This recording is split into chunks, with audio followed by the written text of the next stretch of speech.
Welcome back. I am Kevin, your host. This is Fit Life. Today I would like to talk to you about solo Aikido practice.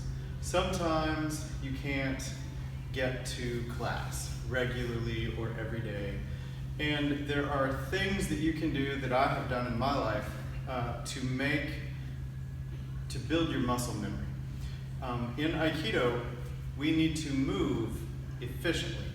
If we have to think about what we are doing in the moment, it's not going to work very well. So I'm going to show you some Tai Sabaki patterns that I use when I'm by myself to develop muscle memory so that I don't have to think in the moment. My body just knows how to move correctly with good timing. First, Aikido is built on angles. We don't want to fight a person where they are strong. So I'll put this blue line on the floor so that you can visualize the angles that I'm going to talk about. For correct Hanmi, our heels are pretty much in a line. Back foot slightly forward, knees bent, hips and everything for the most part facing forward. So the first movement that I'm going to talk about is entering or irimi. So if this is the line of attack, I want to step off of the line of attack at an angle, a 30 to 45 degree angle. Wherever my feet are in this line, that is where my Hanmi is pointing. So when I say my Hanmi is pointed in a direction, this is what I'm talking about. I'm going to work the wheel into the movement, timing it with my feet. So I want my hand, when I cut, to cross center, which is about my throat height, and in my center, as it comes across, when my foot touches the ground. So one, and the second hand comes up and crosses center as my second foot touches the ground. So it's 1, 2. 1, 2. 1, 2. 1, 2. This can help ensure that you're not moving your hands and feet separately, that when you move, your whole body moves as one unit. So if something's coming in toward me and I move my hand to stop it, my foot instinctively also moves. Like it instinctively moves, which gets my whole body out of the way of the oncoming force. In the first one, we're cutting down. So 1, 2. Make sure that when you step, you're still facing the opponent, or you know where the opponent is. So if I'm cutting down here, he's still in front of me. Sometimes I may pass the opponent and know that he's behind me, but I'm still angled across or angled directly away intentionally at the correct angle. So 1, 2. 1, 2. 1, 2. 1, 2. Second one is the same foot movement, but I'm raising the sword up. So I'm going 1, 2. 1, 2. Now step back to the line. 1, 2. On the other side. 1, 2. 1, 2. 1, 2. Now similar footwork, but moving backwards. So I'm going to step backwards this time as my hand comes up. So this is 1, 2. I end up the same angle off, but I'm drawing out now. So 1, 2. Step back to the line. 1, 2. 1, 2. 1, 2. 1, 2. 1, 2. 1, 2. 1, 2. 1, 2. Then we have changing sides going forward. So same idea, 1, except it's the back foot that comes forward, 1, 2, because this foot is going to be the front, this one is moving to the front as well.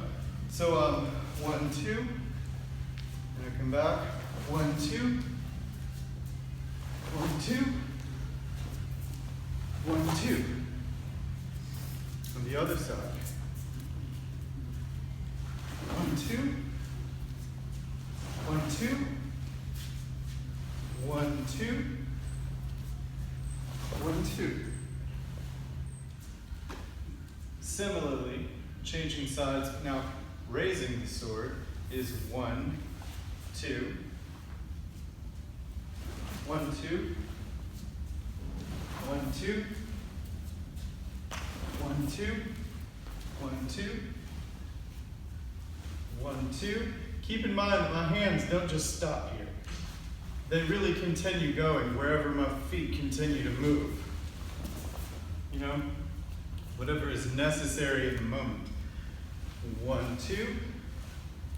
They are setting up for the next movement. This is kind of a pause. Not really a pause. Just in my head it's paused, it's on hold, a holding pattern to develop the muscle memory for that and the steps. So now we have the same idea, changing sides, but moving backwards. So we're going to step straight out and back. This would be like Shionage, drawing out, or any number of other techniques. But you want your hand and your foot to start and stop together. 1, 2. 1, 2. I'm making the motion really with my hips. My whole body is turning.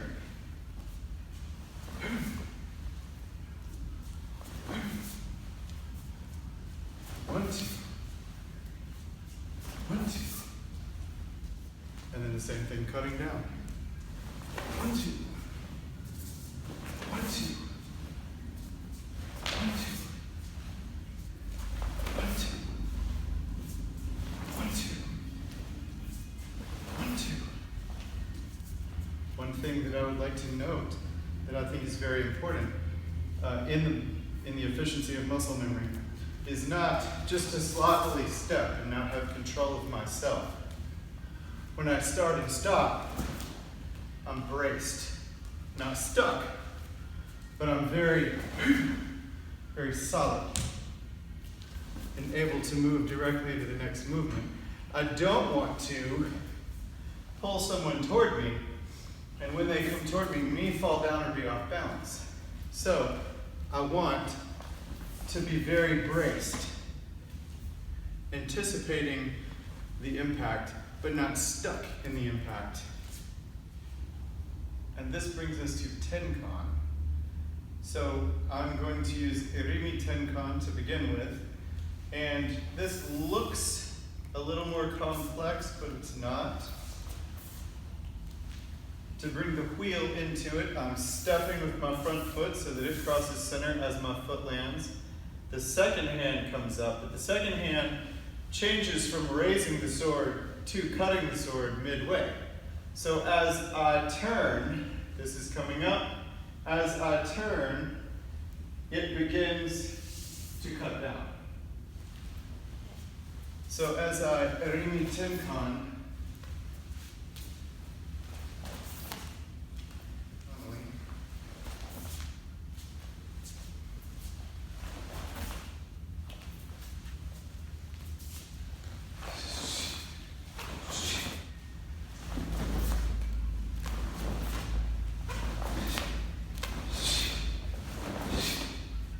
to be very stable in my movement. I don't want to come over here and me throw myself off balance. I want to absorb the motion with my knees, with my legs. So when I'm stepping, I'm braced, but not stuck. I can easily move anywhere.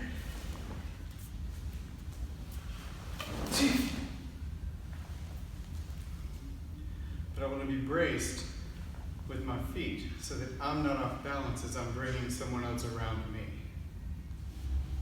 You don't have to irimi tenkan.